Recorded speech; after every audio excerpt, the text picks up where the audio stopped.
বলো স্বর্ণকমল। সোনিয়া। ও হ্যাঁ সোনিয়া, কি বলবে বলো।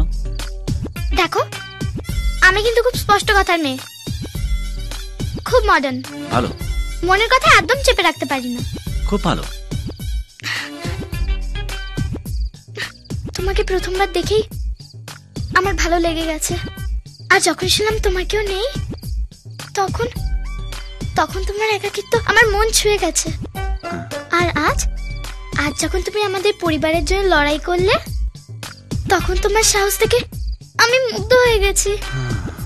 So so I think you think I love you.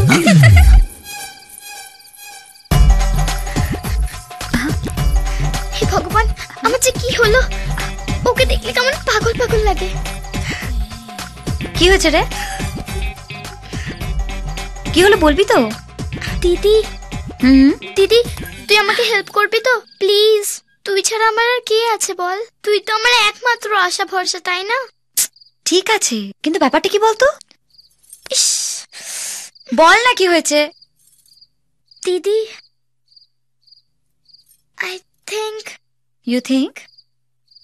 I'm in love with Rahul. What? হ্যাঁ দিদি। কি বলছিস কি তুই? দিদি প্লিজ তুই দাদুকে ম্যানেজ করিস না যাতে আমাদের বিয়েটা দেয়। বিয়ে? না মানে এক্ষুনি না, তোর বিয়েটা আগে হয়ে যাক, তার 2-3 মাস পরে হলেই হবে। কি আজে বাজে কথা বলছিস? ও গড, না না এটা ঠিক নয়, এটা হতে পারে না। কেন হতে পারে না? কেন? আমি ওদের সাথে জানি না, কিন্তু তুই ওকে ভালোবাসতে পারিস না ব্যাস। কেন? কারণ কারণ আমার ওকে একদম পছন্দ নয়। তুই ওকে কেন পছন্দ করবি? আমার তোকে খুব পছন্দ ব্যাস।